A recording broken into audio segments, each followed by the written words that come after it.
Buenos días para todos. Buenos días. Bueno, el día de hoy vamos a iniciar nuestra sesión del Departamento de Neonatología. En primer lugar, queremos recordarles la invitación que tenemos para el Congreso Anual de CIBEN, que se realizará en la ciudad de Cali del 29 de octubre al 1 de noviembre del presente año. También recordarles que ya está abierta la convocatoria para la presentación de trabajos de investigación. Pueden encontrar todos los requisitos en la página del CIBEN. Listo. Entonces, el impacto en la formación del fellow y es la viabilidad o los cuidados que tenemos en estos grupos de prematuros menores de 24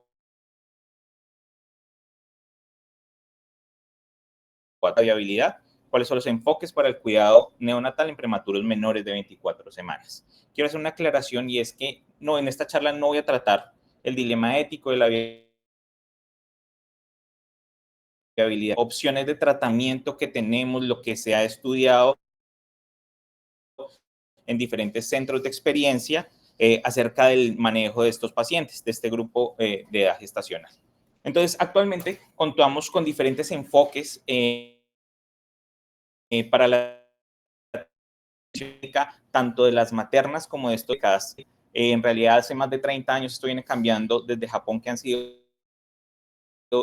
pioneros en el manejo de estos pacientes, y esto ha llevado a que se den actualizaciones en el enfoque tanto obstétrico como neonatal, con el fin de reducir la morbimortalidad de estos pacientes de las 22, 23 y 24 semanas. Actualmente las unidades de cuidado intensivo, principalmente de países desarrollados, tienen programas específicos para el cuidado de estos pacientes menores de 24 semanas. Se ha notado claramente que hay una evidencia que es limitada, pero es muy creciente con el fin de guiar los manejos y estandarizarlos un poco más de acuerdo a los resultados. En este momento hay centros en el mundo que nos reportan una tasa de supervivencia hasta el 50% en los pacientes que nacen entre las 22 y 23 semanas. Entonces sabemos que existe una nomenclatura para clasificar a los recién nacidos de acuerdo a la edad gestacional, y esto pues está delimitado, reflejado por el desarrollo fisiológico y la afectación clínica de estos pacientes.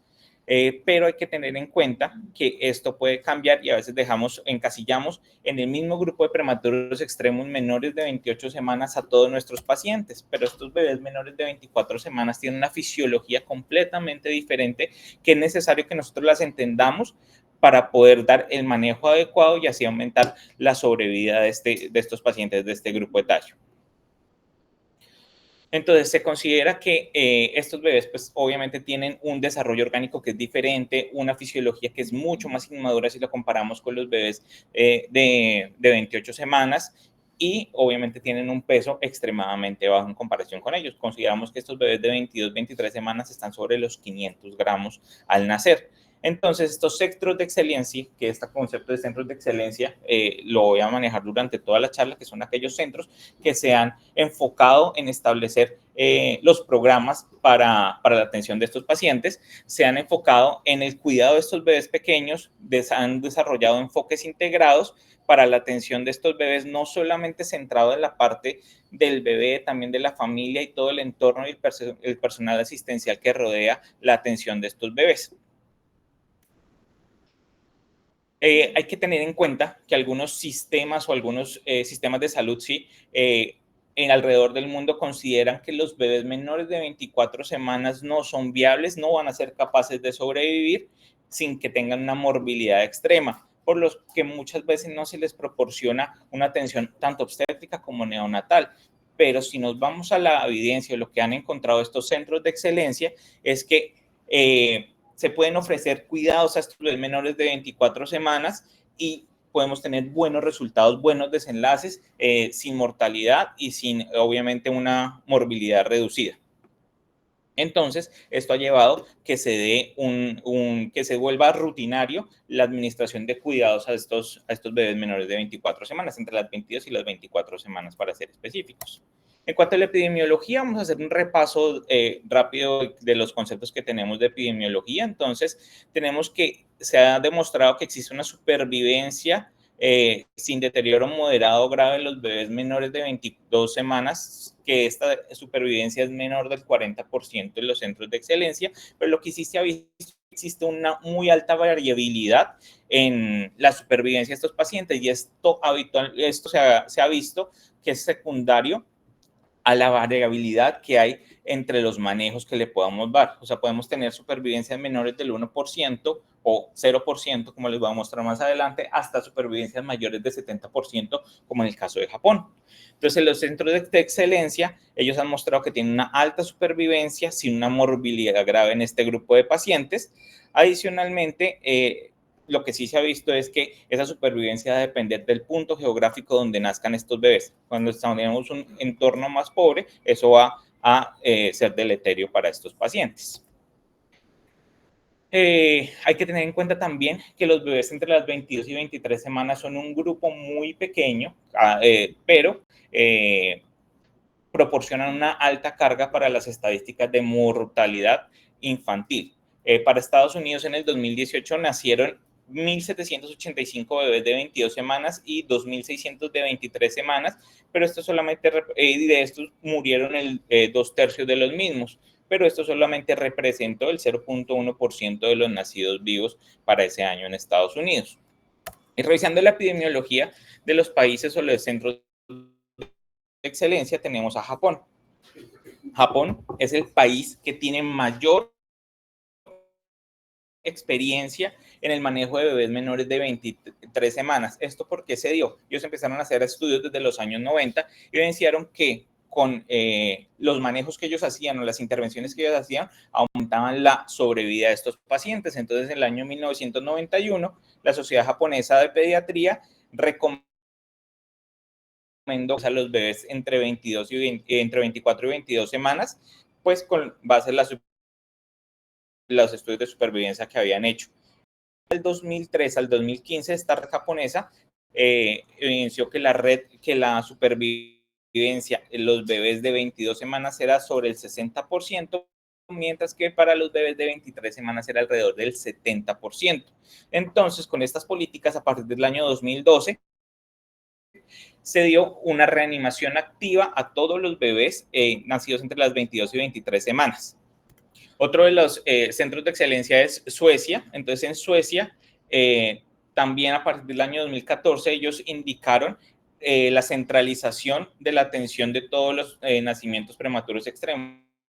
¿Qué quiere decir eso? Ellos tienen una red en la que una materna con estas edades gestacionales es remitida a términos, ellos muestra que eso aumenta la sobrevida, obviamente disminuye la morbilidad y la mortalidad. Ellos también encontraron que después de introducir estos programas de cuidado, ellos disminuyen o aumentaban la sobrevida, aumentó de un 10% de forma inicial antes de la implementación hasta un 30% después de la implementación. Y disminuían la mortalidad, la disminuyeron de un 65 a un 35%. Y a partir del año 2016, estas políticas nacionales indican que un neonatólogo tiene que estar presente en el momento del parto para determinar si ese bebé requiere cuidado activo al momento del nacimiento. Entonces, hay una red colaborativa que es la red Teeny Baby, que es una red o un grupo de investigación de médicos e investigadores que lo que busca es hacer políticas públicas y establecer los programas para mejorar la sobrevida de estos bebés menores de 23 semanas. Esto está constituido por 42 hospitales.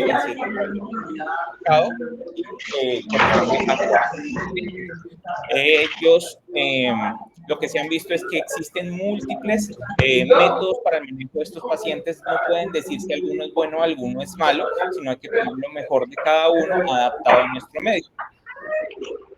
Entonces, en esta red de Teeny Baby, este estudio que ellos hicieron, que tomaron las estadísticas de 4 centros, el centro de Iowa en Estados Unidos, el Uppsala en Suecia, el de Alemania y el de Japón. Y entonces acá nos mostraron cuál era la sobrevida. Doctor, hay una línea abierta y no se escucha.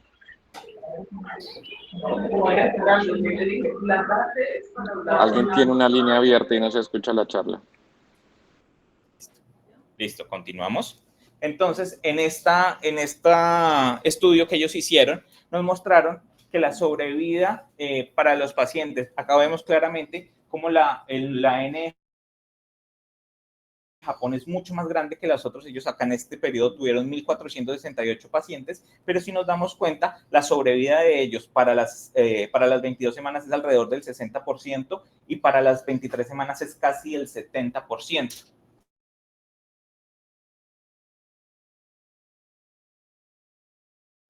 Entonces nos muestra cómo las intervenciones, esas políticas de cambio en la atención de estos pacientes mostró que iniciaron en 2007 la toma de los datos hasta el 2019. Ellos vieron cuando empezaban a hacer tratamiento sobrevida del 5% y aumentó a intervenciones en el 58% de estos bebés de 22 semanas con una sobrevida del 17%, triplicando así la sobrevida de estos pacientes. Esos son los datos ellos hicieron un estudio entre 2004 y 2024, tomaron una serie de 2.174 recién nacidos prematuros en 48 centros activos. Acá no lo clasifican por edad gestacional, pero sí por peso. Pero vemos, por ejemplo, estos bebés menores de 500 gramos, la sobrevida es nula en nuestro medio. Este es un estudio mexicano publicado este año que también observamos lo mismo.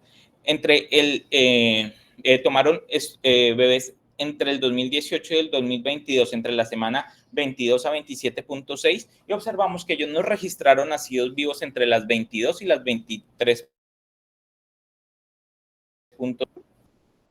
Y en cuanto a las comorbilidades, volviendo al grupo de Teeny Baby, ellos nos muestran, hacen dos comparaciones iniciales, el oxígeno a las 36 semanas, la displasia y la retinopatía. Entonces observamos los resultados. Por ejemplo, la red de Iowa tiene una alta tasa de displasia, mientras que la de Japón es diferente, pero por ejemplo nos damos cuenta que la retinopatía en este grupo a las 23 semanas no la reporta.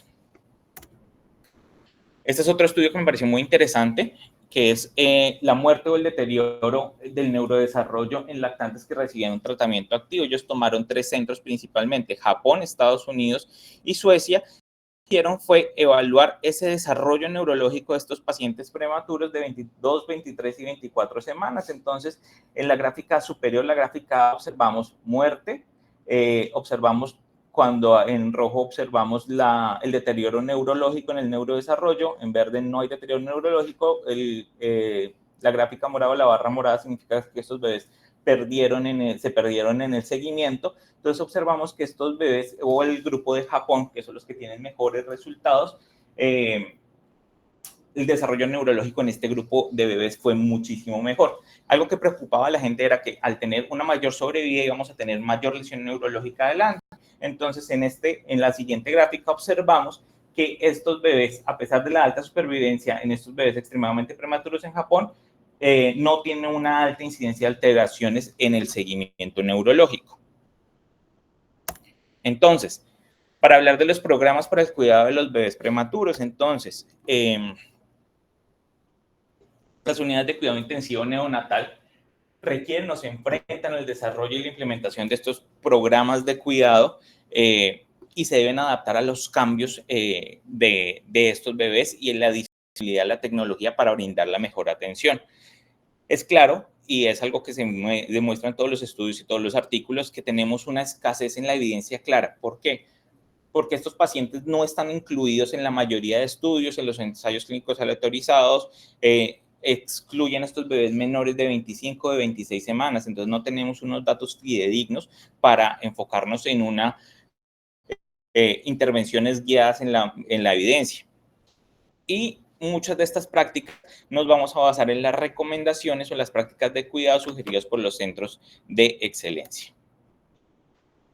Entonces es importante cuando pensemos en atender a estos pacientes o iniciar este programa de bebés pequeños, como lo llaman en muchos artículos, requerir o identificar cuáles van a ser las personas líderes del programa. Y no solamente es el trabajo de los neonatólogos en las unidades, sino el trabajo empieza desde la parte prenatal, obstetricia, medicina materno-fetal, que como vamos a ver, eso va a ser relevante y va a ser muy importante para el desenlace en estos bebés. Y se deben formar equipos de liderazgo en el programa y esto se puede dividir en subgrupos enfocados en cada área de acción. Entonces, hay unas preguntas que nos debemos hacer cuando iniciamos con estos programas. Es, ¿cuál va a ser el límite inferior de la edad gestacional para considerar que le vamos a dar manejo? ¿Cuál va a ser el límite superior? ¿Cuándo vamos a administrar esteroides, magnesio, antibióticos profilácticos a la mamá? ¿Cuáles van a ser las implicaciones de la monitorización de ese bebé antes del parto o en el parto de la cesárea? ¿Cuál es la vida de parto para esos bebés? ¿Qué vamos a hacer para garantizar una atención equitativa en estos pacientes? ¿Quién va a hacer y cómo se va a hacer ese asesoramiento prenatal? Entonces, acá les traje un artículo publicado este año en Journal of Perinatology que habla acerca de la implementación de estos programas de cuidado en bebés de 22 a 23 semanas en Estados Unidos. Entonces, ellos lo que quisieron ver era identificar cuál es el impacto de la estandarización de la atención y el asesoramiento sobre la supervivencia y las morbilidades en bebés de las 22 a las 23 semanas. Hicieron un retrospectivo con 243 bebés en los periodos de 2015 a 2023. Lo que hicieron fue dividirlo en 3 etapas, una etapa de preimplementación, una etapa transicional y una etapa de posimplementación y observaron cuáles eran los resultados en estos bebés. Entonces, acá es importante ver que, por ejemplo, en la etapa de preimplementación, el 100% de los bebés menores de 22 semanas no se les hacía manejo, o sea, todos se les daban solamente medidas de confort. Entonces, para las 22 semanas observaron que el 19% de los bebés tenían una sobrevida en el periodo de intervención y posintervención esta sobrevida aumentaba al 25%, al igual que a las 23 semanas que sí se mantenía relativamente estable entre el 52 y el 50%. Entre los resultados adicionales también observaron que había una disminución después de la implementación de comorbilidades o desenlaces secundarios como enterocolitis, como retinopatía, como en el manejo del ductus arterioso. Entonces, ¿esto qué nos hace? ¿Qué nos muestra? Que estos programas sí pueden tener efectos en la sobrevida de estos pacientes. Entonces, ahora sí vamos a hablar de las consideraciones clínicas para el cuidado de los bebés nacidos antes de las 24 semanas. Como les dije, esto está basado en recomendaciones de centros de experticia y vamos a hablar de cada uno. Entonces, vamos a dividirnos por diferentes sistemas. Vamos a hablar de la neuroprotección, de los cuidados de apoyo para el desarrollo, del manejo que tenemos que hacer de la piel, de los fluidos y electrolitos, el cuidado a nivel cardíaco hemodinámico, a nivel respiratorio, a nivel nutrición. Uno de los pilares fundamentales son las intervenciones prenatales que nosotros les hagamos a con el departamento de obstetricia para determinar cuáles van a ser los objetivos claros de estos bebés en nuestros programas. Preferimos obviamente que estas decisiones se den de forma prenatal a postnatal. Esto se ha visto que va a aumentar la sobrevida de estos pacientes y elimina pues obviamente también los riesgos asociados. Es mucho mejor referir o remitir a un bebé útero que después del nacimiento. Hay unas intervenciones que se han evaluado que son la administración de corticoides prenatales, la administración de sulfato de magnesio, antibióticos, profilaxis para estreptococo y determinar cuál es la vía del parto.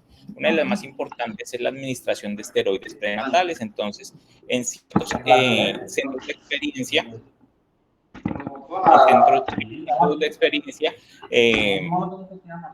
se ha visto que la administración de corticoides en menores de 23 semanas va a reducir la morbilidad y la mortalidad infantil. Se ha visto que esto va a estar implicado también en la reducción de hemorragia intraventricular y de enterocolitis. Pero hay unos centros o algunos países que no recomiendan la administración de esteroides antes de las 24 semanas. Estados Unidos considera administrarlo a las 23 semanas y considerarlo a las 22 semanas, mientras que Alemania y Reino Unido sí indican la atención de la administración de corticosteroides prenatales a las 22 semanas, siempre que el consenso con ginecología, con los padres, diga que vamos a hacer intervenciones en este bebé. Es un artículo también publicado este año en JAMA, que es la asociación entre la exposición a corticosteroides prenatales y la sobrevida en el grupo de pacientes entre 22 y 25 semanas.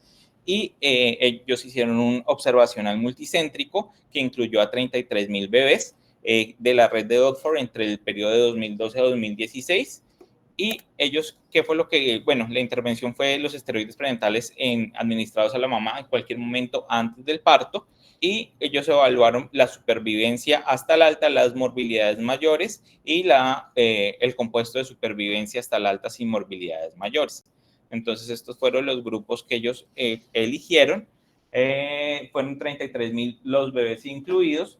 Los bebés que, obviamente nos vamos a referir a los bebés que recibieron soporte postnatal, que fueron 29,000, los dividieron en dos grupos. 26,000 estuvieron expuestos a corticoides y 3,800 no estuvieron expuestos a corticoides.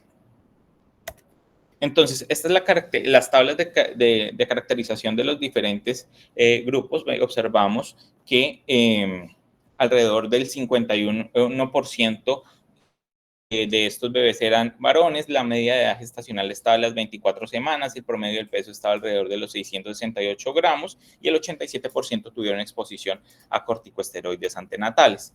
Y esta tabla, que es la tasa de supervivencia según la edad gestacional, observamos que la tabla obviamente fue mayor a los bebés que estaban expuestos a esteroides, un 72%, comparado con los bebés que no fueron expuestos a esteroides, un 51%.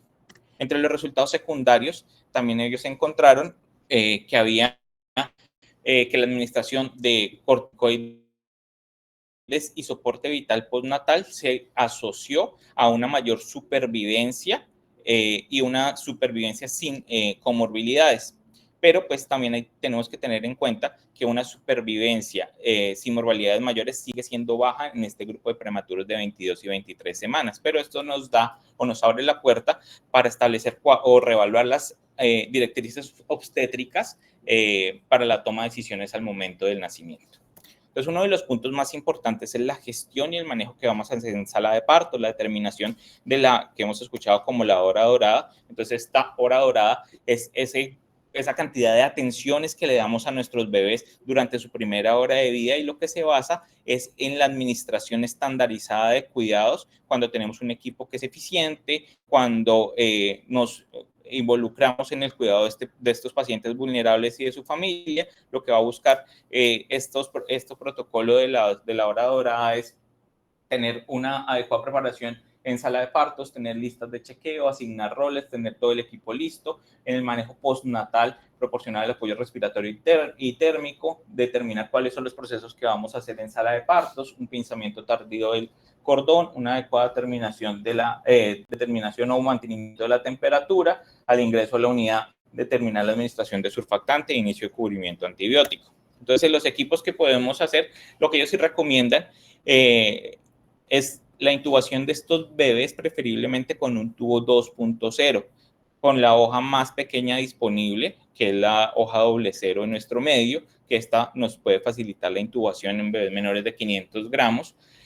A veces es difícil determinar por la longitud, el ancho y la posición de la luz. A veces puede ser difícil esas intubaciones. Entonces, si tenemos disponible el uso de videolaringoscopia, podría ser un elemento de éxito. Además, determinar la adecuada posición del tubo endotraqueal. Acá hablan de monitoreo con CO2 expiratorio, dispositivos colorimétricos. Adicionalmente, es obtener mascarillas faciales disponibles para el adecuado, para el tamaño de este bebé, y también tener un servicio de apoyo, una red de emergencia para el manejo de estos bebés. En cuanto a la reanimación, entonces tiene que personalizar los algoritmos de reanimación que han sido publicados de acuerdo a las necesidades de estos bebés.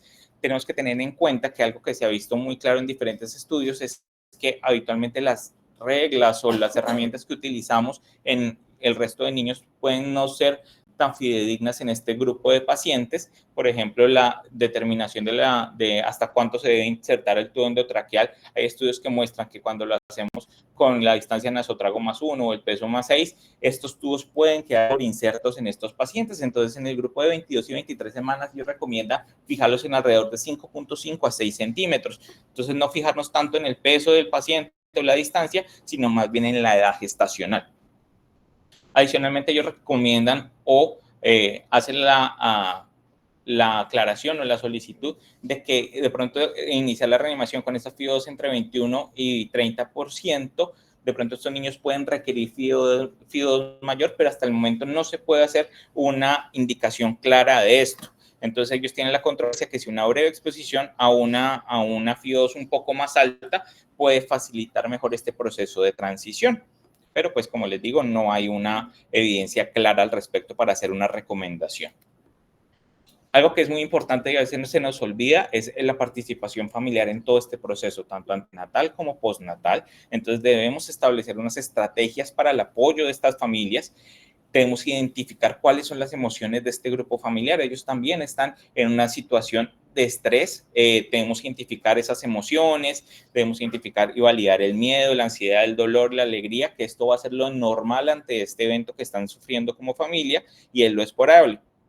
También tenemos que promover la creación de recuerdos de estos bebés y también se ha visto que la presencia de estas familias dentro de las unidades de cuidado intensivo pueden tener efectos benéficos tanto para ellos como para los recién nacidos. En cuanto al cuidado respiratorio, entonces, una de las preocupaciones que había antes era cómo se iba a hacer el cuidado respiratorio de estos bebés. Entonces, ellos se ha establecido con el pasar de los tiempos que esto es fundamental para el manejo de estos pacientes. Antes, pues no contábamos con tecnologías, con ventiladores que nos permitiera ventilar de forma adecuada sin hacer tanto daño a estos bebés, pero ya contamos con tecnología que nos pueda ayudar a hacer esto. Entonces, recordemos que estos bebés van a nacer, estos bebés menores de 24 semanas van a estar en la fase canalicular, del desarrollo pulmonar y van a requerir un manejo diferente, por ejemplo, a los bebés mayores de 26 semanas. Entonces, las estrategias ventilatorias tienen que estar enfocadas en esto. Entonces, a veces oxigenar y ventilar a estos pacientes en esta etapa del desarrollo pulmonar puede ser muy difícil por la fisiología de esto. Entonces, estos centros de experiencia nos han mostrado o han visto que determinados modos ventilatorios pueden tener efectos benéficos en estos pacientes y estas estrategias van desde una intubación inmediata en sala de partos o centros como los de Alemania, que bebés de 24 semanas prefieren ventilación no invasiva con administración de surfactante por técnicas no invasivas o menos invasivas. Acá hay una tablita que me pareció interesante, que es como un resumen general de las recomendaciones. Entonces, el nacimiento, el cuidado térmico, que ya lo conocemos, el clampeo del cordón, ellos dicen que se puede retrasar de 30 a 45 minutos. No se recomienda no se recomienda el ordeño del cordón. Hay estudios que han demostrado que en estos menores de 26 semanas puede aumentar el riesgo de hemorragia intraventricular, pero clampeos entre 30 y 45 segundos puede disminuir esa hemorragia intraventricular, menor riesgo de transfusiones más adelante. Todos los bebés de 22 semanas se intuban, los de 23 semanas también. Acá algunos centros, los de 24 semanas, pueden pensar en ventilación no invasiva. El tamaño y el tubo de la intubación y la fijación del tubo, como ya les había dicho, una FIO2 inicial alrededor del 30%. Hay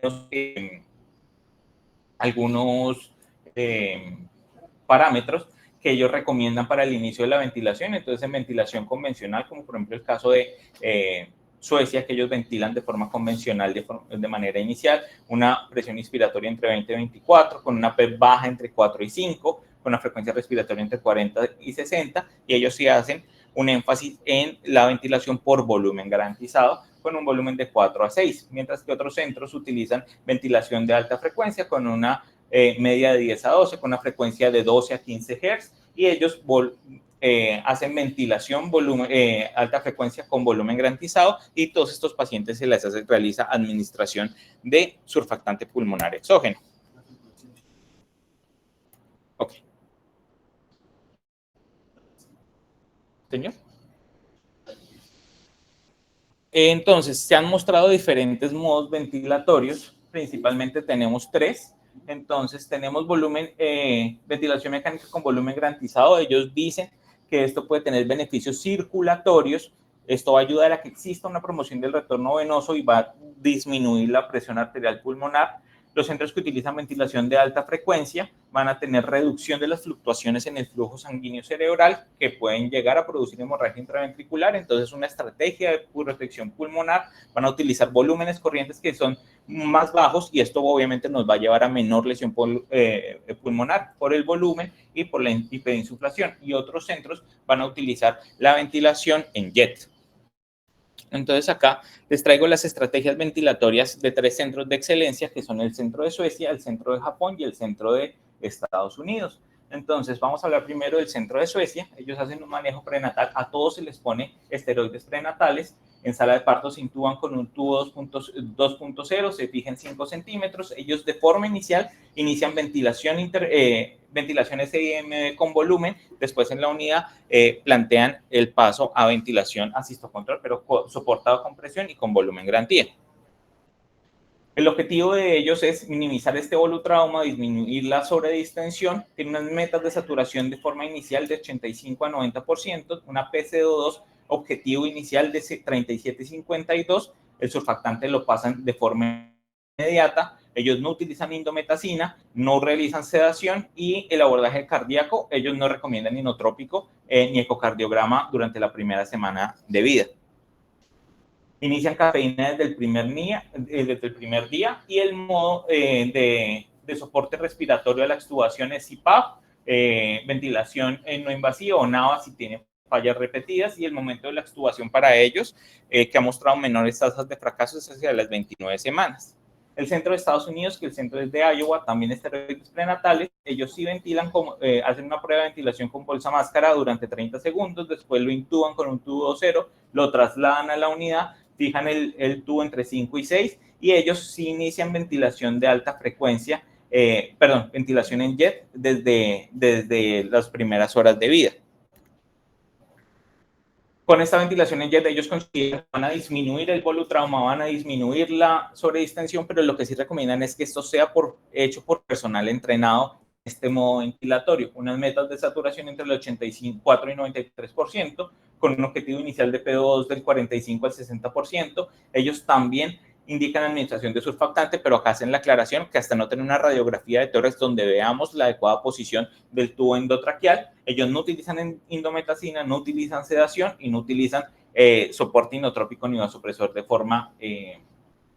forma frecuente. Ellos lo que sí hacen es administración de esteroides en dosis de estrés, para el soporte transitorio, para el manejo de la presión arterial. Y lo que buscan, si realizan ecocardiograma en la primera semana de vida, esto para determinar la presencia del ductus de percusión y si hay disfunción cardíaca en el momento. También inician cafeína desde el primer momento, la extubación a NAVA y el tiempo de extubación a las 30 semanas. Y el centro de Japón, que es uno de los que tiene ellos también esteroides prenatales, el mismo tubo fijo en 5 a 6 centímetros. Ellos en modo ventilatorio inician con ventilación convencional y pasan a ventilación oscilatoria de alta frecuencia con garantía de volumen. Posteriormente, ella debe ser utilizada por personal entrenado con unas metas de PCO2 entre un 50 a 60, y este surfactante pulmonar lo pasan no en el sala de parto, sino que lo pasan en la unidad de cuidado intensivo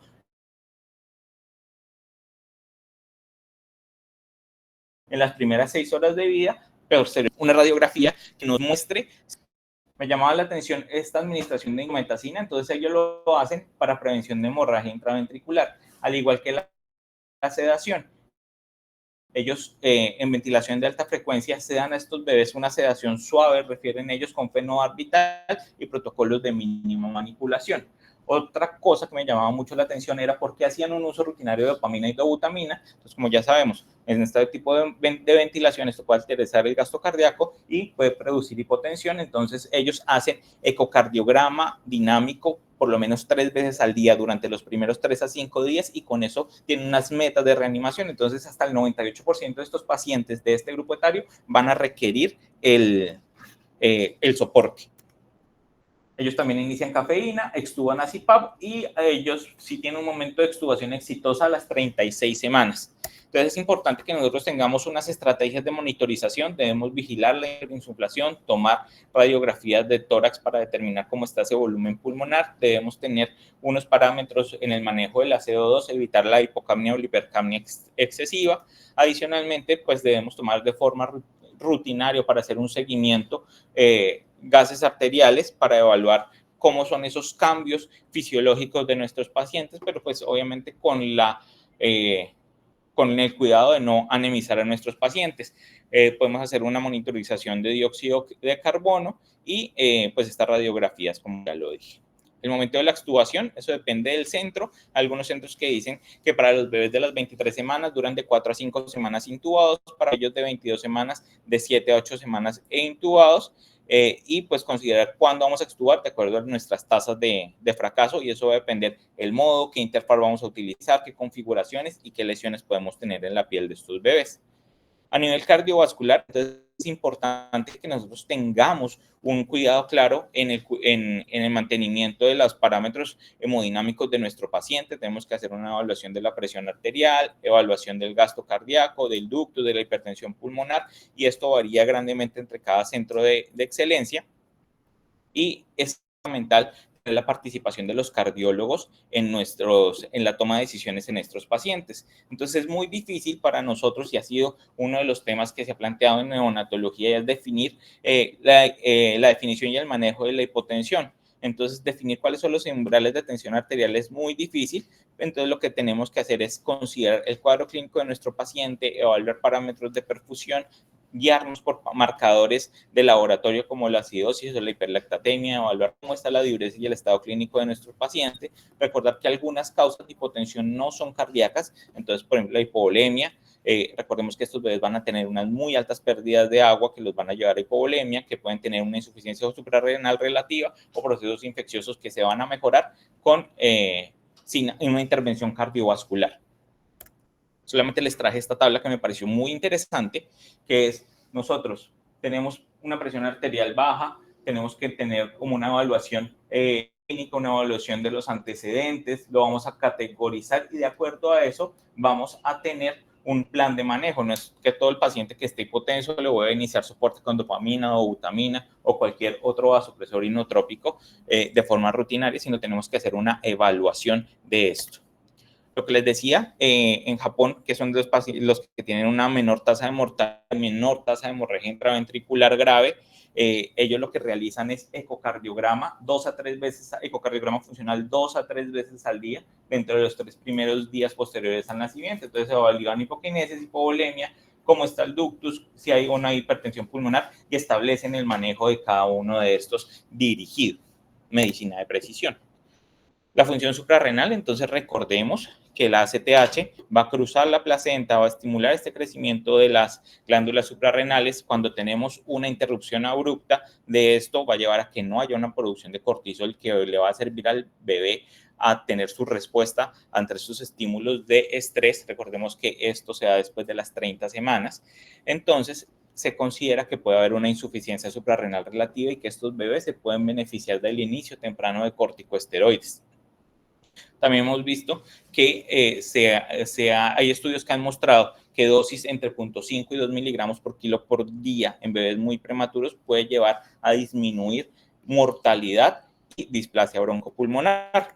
Este es un estudio que habla acerca de la administración profiláctica de hidrocortisona a bajas dosis en bebés muy prematuros. Es un metaanálisis. Tomaron 4 ensayos controlados aleatorizados con una N de 982 y evaluaron cuál era la eficacia. de esta intervención. Entonces, acá están las características de los pacientes. Vemos que en promedio una entre 25 y 26 semanas en los 4 estudios. Y ellos que encontraron que esta hidrocortisona administrada entre los 10 y 15 días se administró o se asoció a una disminución significativa de displasia.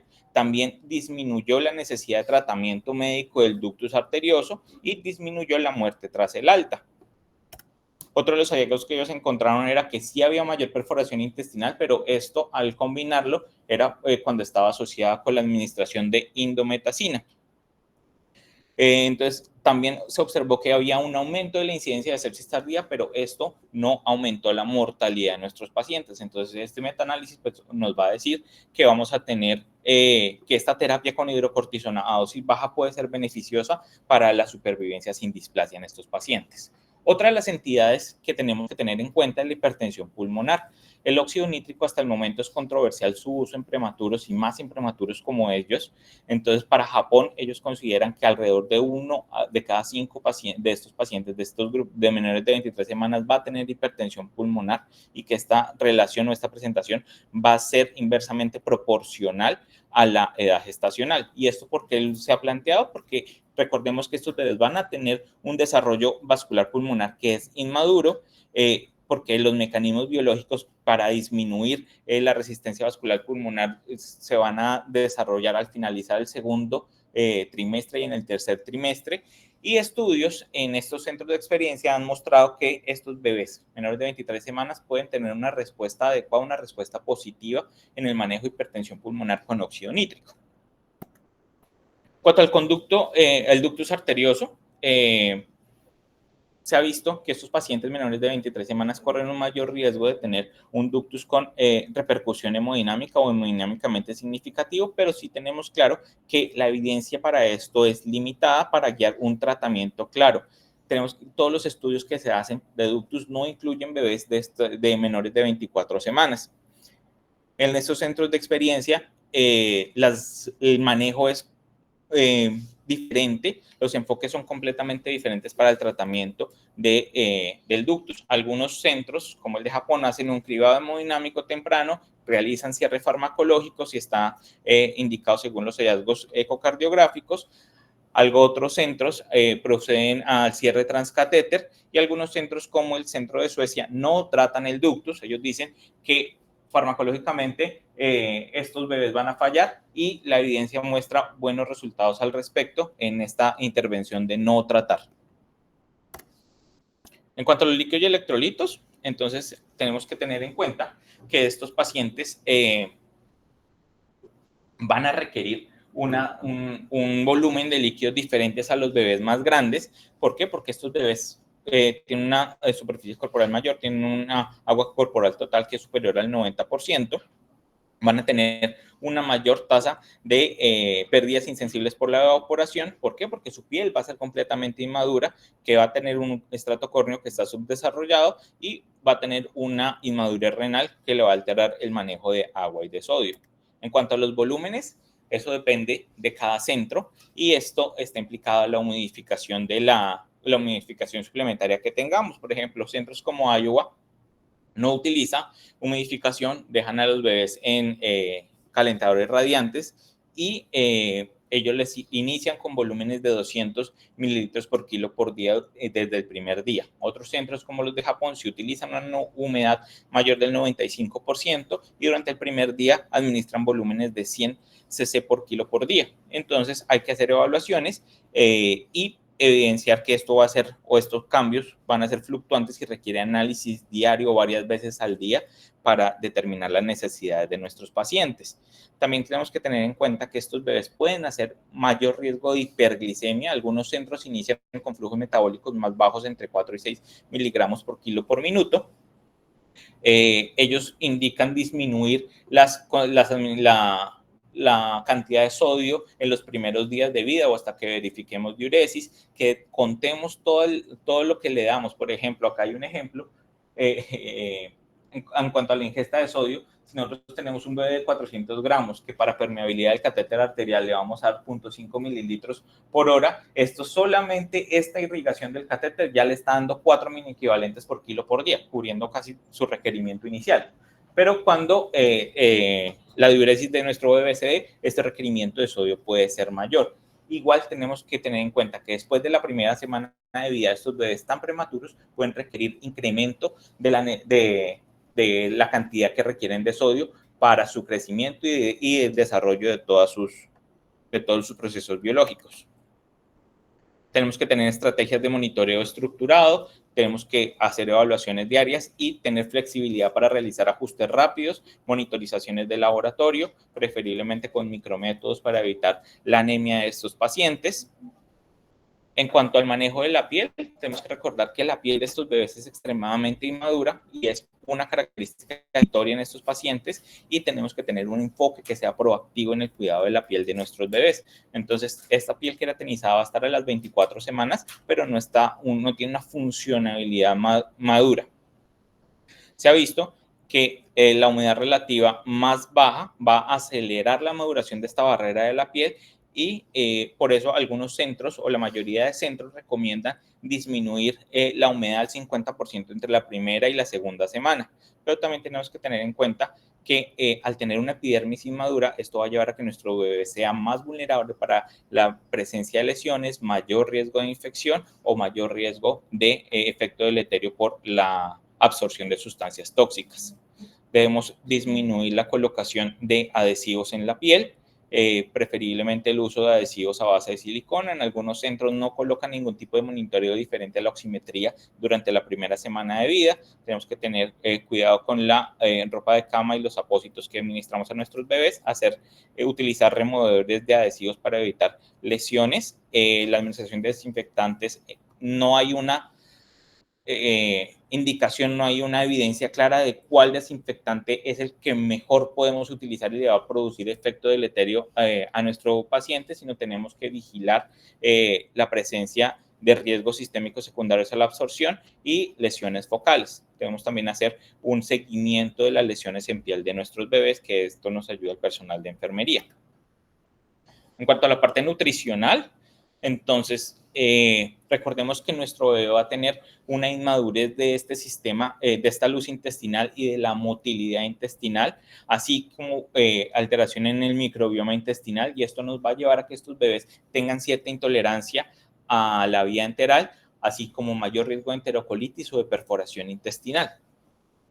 Lo que sí se ha visto y que son consecuentes todos los centros es que un inicio temprano de esta exposición a leche materna, tanto de la mamá o de donante, va a llevar a que exista una mayor maduración intestinal y disminuye el riesgo de lesión intestinal.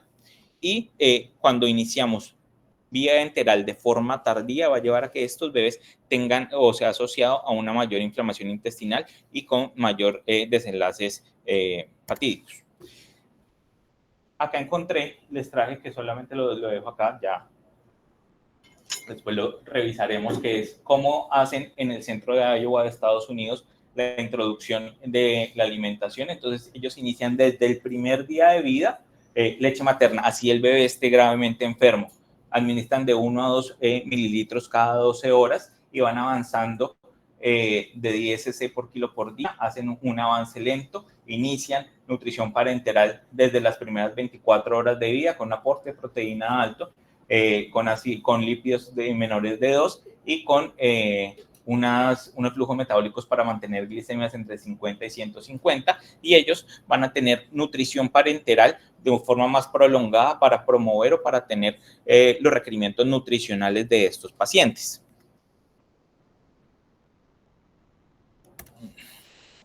Otro punto importante, que me pareció muy importante, era el aclaramiento del meconio. El aclaramiento del meconio va a llevar o el retraso del aclaramiento del meconio va a llevar a que estos bebés tengan intolerancia alimentaria y patologías intestinales. Entonces recordemos que este meconio se va a depositar o se va a quedar en el ileum terminal y en el colon, se presenta alrededor de la primera y la segunda semana y esto va a llevar a que este bebé sea intolerante y puede terminar en perforación. Por eso es que muchos centros han dado estrategias preventivas, incluido la administración de enemas o supositorios de glicerina. Por ejemplo, el centro de Japón hace enemas de glicerina de 1 a 2 mililitros por kilo de 3 a 6 veces al día, disminuyendo la tasa de intolerancia, perforación y enterocolitis. Otro de los puntos importantes es la prevención de infecciones. Entonces, hacer un uso adecuado de antibióticos en nuestros pacientes y tener un uso juicioso de estos va a llevar a una mejor viabilidad, un mejor desenlace en estos pacientes que van a tener mayor riesgo a un uso prolongado de antibióticos. Entonces, estos bebés van a ser mucho más susceptibles a los procesos de infecciones. Estudios han mostrado que las tasas de infección en estos bebés van a ser hasta 3 veces mayores que los bebés mayores de 26 semanas, teniendo en cuenta que estos bebés tienen intervenciones invasivas más prolongadas, mayores días de accesos vasculares centrales, mayores días de ventilación mecánica, entonces esto lo lleva a un mayor riesgo de infecciones nosocomiales. Y siempre el manejo antibiótico antimicótico tiene que estar dirigido por el riesgo y las infecciones específicas. Tenemos que tener un manejo direccionado. En cuanto a la profilaxis antifúngica, muchos centros o la mayoría de centros hacen una profilaxis antifúngica en este grupo de bebés. Hay estudios que han mostrado que esta profilaxis reduce la infección de enfermedad invasiva por cándida, a pesar de que no va a tener una determinación, una disminución clara de la mortalidad o del deterioro neurológico. Estudios han mostrado, por ejemplo, la red de Estados Unidos, la red de Oxford, ha mostrado que alrededor de un 4% de estos bebés con sepsis tuvieron aislamiento de cándida en los hemocultivos. Y pues obviamente esta profilaxis, la dosis, la duración y la indicación debe ser evaluada en cada centro. En cuanto a la neuroprotección y el neurodesarrollo, pues estos bebés van a tener el desarrollo cerebral en un entorno que es completamente artificial y que muchas veces va a ser estresante. Entonces esto puede tener efectos deleterios en el neurodesarrollo de nuestros bebés y es nuestro deber pues hacer todo lo menos posible para disminuir ese impacto neurológico de los bebés. Entonces hay determinadas intervenciones que se han determinado para disminuir el daño neurológico. Entonces, antenatales, la administración de esteroides, la administración de sulfato, a nivel farmacológico, la administración o el manejo de las convulsiones, a nivel no farmacológico, la nutrición temprana, la utilización del método madre canguro, reducir los procedimientos o una atención central a la familia. Potenciales intervenciones estas aplicarían para nuestro grupo de pacientes. Intervenciones, como ya lo dije, de forma prenatal, que van a disminuir la hemorragia intraventricular como los corticoides, o disminución de parálisis como la administración de sulfato de magnesio en la mamá, o retraso en el pinzamiento del cordón, que ha visto que va a disminuir las fluctuaciones en la presión arterial y el flujo sanguíneo cerebral, y esto va a mejorar la supervivencia y reduce la hemorragia intraventricular. Y hemorragias postnatales, muchos centros, principalmente el centro de Japón, va a centrar estas intervenciones en las primeras 72 horas de vida para mantener este flujo cerebral y una presión de forma estable para disminuir el riesgo de hemorragia, así como un transporte seguro del bebé después del parto, y la capacitación de todo el personal para el cuidado. Como les dije, el centro de Japón se basa, o uno de sus pilares y una de las causas que se le atribuye mejores resultados es el manejo en estas primeras 72 horas. Entonces ellos hacen, en cuanto a neuroprotección, un manejo mínimo de los bebés, hacen sedación de los bebés con ventilación mecánica y hacen una monitorización de los bebés con ecografía transfontanelar, ecografías cerebrales. En cuanto al manejo del dolor, no lo olvidemos. Sabemos que esto es muy complejo en los bebés prematuros, pero estar sin dolor va a tener un efecto adecuado en el neurodesarrollo óptimo de estos bebés. Las terapias actuales para estos bebés son limitadas y a menudo pues carecen de datos de seguridad. Y lo que sí tenemos que hacer es evitar el dolor durante los procedimientos y debemos optimizar las intervenciones no farmacológicas. Otra de las que tenemos que hacer es el contacto piel a piel. Sabemos que esta es una intervención que está basada en la evidencia, que va a optimizar el resultado neurológico de nuestros pacientes. tenemos que tener una especial atención tanto en la protección, la humidificación de la piel, la seguridad del acceso vascular o el tubo endotraqueal. Algunos centros de experiencia inician este contacto piel a piel desde el primer día de vida, otros lo realizan cuando ya hay estabilidad clínica del paciente. Recordemos que tenemos que tener una atención centrada en la familia. Entonces tenemos que tener una comunicación clara con estos pacientes, con estos padres, con toda la familia, establecer cuáles son los planes de manejo, darles un rol y una responsabilidad dentro del cuidado de su bebé, y esto obviamente va a tener, y mostrarles cuál va a ser el rol de ellos en el apoyo en el desarrollo neurológico de los pacientes. Tenemos que dar un apoyo familiar estructural. Este paciente tiene que estar presente, tiene que estar informado, darle toda la información, escucharlos, percibir cuáles son sus dudas y miedos, y el apoyo tras el alta que hablamos acerca de todos los programas de seguimiento de estos prematuros extremos.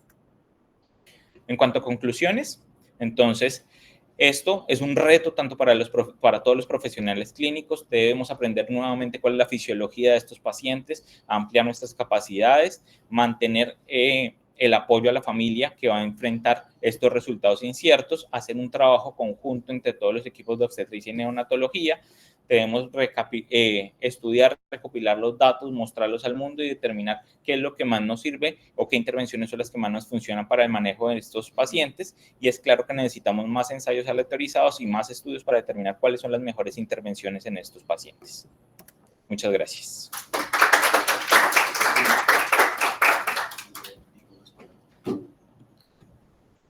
Gracias, Julián. Excelente tu presentación. Creo que cubriste todos los tópicos que tienen que ver con el tema de lo que habíamos hecho como pregunta de investigación. Primero una cuña, recuerde que estamos recibiendo los trabajos de investigación para el Congreso de CIBEN del 29 de octubre al 1 de noviembre. Ya se están recibiendo los trabajos de investigación para los que estén interesados e ingresar a la página de CIBEN. Segundo, sí le presento disculpas a Julián porque no le alcancé a entregar la edad gestacional en que logran sobrevivir en la red de CIBEN los recién nacidos prematuros. La edad gestacional menor de 24 semanas por edad gestacional, no por peso, es el 17% de sobrevida de lo que se registra para el año pasado en CIBEN. Digamos, en Iberoamérica hay unos resultados que pueden ser aceptables de alguna manera, 17%, comparados con un 60% o 70% que tienen países de altos ingresos. Y lo que tú planteaste del manejo y todo lo que demás, a mí lo que más me preocupa es el manejo prenatal, obstétrico, porque no hemos podido convencer en muchos centros nuestros a que los ginecólogos le coloquen sulfato de magnesio, neuroprotector o los esteroides a los bebecitos que tienen esta edad gestacional. Creo que allí nos toca trabajar más, pero en pro de que sí, vamos a definir, y si le vamos a trabajar a algunos de estos bebés, probablemente tengan estas condiciones adecuadas para que ingresen a la unidad neonatal y tengan mejor sobrevida. Dejo allí, yo quisiera oír si hay algún tipo de pregunta, comentario, intervención de los que están aquí conectados. Hay una pregunta, si quieres, abres el micrófono, Carlos Andrés, y nos hablas. Sí, muy buenos días. Bueno, me presento, Carlos Sánchez, neonatólogo, Hospital Serena del Mar de Cartagena. Quiero hacer un aporte con respecto al tema de la leche materna, esa calostroterapia en las primeras, ojalá 12 horas. Nosotros venimos trabajando con eso de forma, pues ya con un tiempo atrás, y es el aporte que quiero hacer. Nosotros cuando ya sabemos que van a ser un bebé prematuro, hacemos obviamente una consejería antenatal, pero a la madre la educamos, inclusive ya en horas previas al nacimiento, ya le hacemos una explicación sobre el masaje, sobre la estimulación, para ojalá tener ese calostro en las primeras 12 horas de vida. Entonces estamos haciendo algo que yo llamo aquí estimulación desde el minuto cero, o sea, antes de que nazca el bebé, si ya tenemos claro que es un bebé que se va a desembarazar, empezamos esa estimulación para tener calostro y lo logramos en las primeras 12 horas de vida en prematuros de 25, 26 semanas, y eso claramente cambia mortalidad, enterocolitis, sepsis. Entonces es el aporte que quiero hacer, ¿sí? Yo le digo a las mamás, usted se está recuperando, mamá, cada 2 horas necesito que se haga la estimulación. Las enfermeras de ginecología ya están entrenadas en todo el tema de la estimulación para la calostroterapia, y estamos logrando ese objetivo de tener en las primeras 12 horas calostro para estos bebés. Ese es mi apunte, y eso obviamente aumenta la sobrevida de estos prematuros extremos. Gracias, doctor Carlos. Totalmente de acuerdo, ese es el enfoque. Estamos trabajando en alimentación enteral, como lo dice, y la presentación lo dijo el doctor Julián, en las primeras 24 horas, y si es con leche materna, ideal. Nosotros en Cali y aquí en el hospital tenemos el banco de leche. Cuando no está la mamá por situaciones de salud y no podemos sacar calostro, etcétera, recurrimos a nuestro banco de leche. Creo que eso es, leche donada es otra alternativa cuando no tenemos directamente la leche de la mamá o no tenemos el calostro. Pero los estudios muestran que lo que está haciendo el doctor Carlos Andrés con relación a calostro es superior realmente a todo lo demás. No sé si hay algún comentario más, algún otro tipo de aporte de aquí de nosotros, alguien. El doctor Jiménez, vení, Carlos, es que hay como... No, pero es pregunta. Sí, una pregunta del doctor Jiménez, dale. Más pregunta que otra cosa. Los centros de excelencia, supongo, atienden todo tipo de pacientes. Luego tendrán un área en donde manejan estos pacientes específicamente. Ellos dicen, algunos tienen habitaciones unipersonales. Ellos dicen que ellos pueden hacer una mejor atención de estos pacientes en habitaciones unipersonales, además que la familia va a estar presente en estos bebés, pero no hablan, o sea, no refieren que haya una área especial solamente para estos niños. ¿Y el personal está dedicado a ese paciente? Sí, alrededor la mayoría de centros tienen 2 enfermeras por cada paciente. Pero las otras medidas que tú has expuesto muy bien, yo creo que se pueden implementar antes de llegar a esa excelencia, esa optimización de personal, todo eso. Sí, señor. Yo creo que lo que planteó el doctor Julián con relación a trabajar con los centros de excelencia arranca con ginecobstetricia. Sigo insistiendo, si obstetricia no está convencido del proceso, va a ser muy difícil. Luego, el tema nuestro, en nuestra unidad de cuidado intensivo, nosotros mismos saber si le vamos a trabajar a estos pacientes, incluyendo nuestro equipo de enfermería, terapia, etcétera, el acompañamiento de psicología, etcétera, que requieren estos pacientes. Y creo que allí, trabajando en equipo, podemos tener algunos resultados positivos, sobre todo en esos pacientes que para nosotros llamamos de alto valor para esa familia. Hay mamás que han recurrido a algún tipo de gestación especial para poder lograr tener ese bebé y allí, en esas condiciones, lograr que estos bebés sobrevivan, sobre todo que sobrevivan sin las menores secuelas posibles. No sé si hay algún otro comentario, no hay nadie más levantando la mano. Si no es más, yo creo que dejamos allí. Muchas gracias a todos por la participación. En 8 días vamos a revisar el tema que tiene que ver con el seguimiento del recién nacido prematuro. Todas las estrategias que tienen que ver con la parte de nutrición, de puericultura, de cuidados del recién nacido, específicamente prematuro, y lo va a presentar la doctora Natalia. Los invitamos a esa revisión. Gracias, hasta luego. Así que vamos con eso. Muy bien, Julián, excelente. Muchas gracias. Excelente, me gustó mucho la... Muy buena, ¿o no? ¿Qué dice la doctora?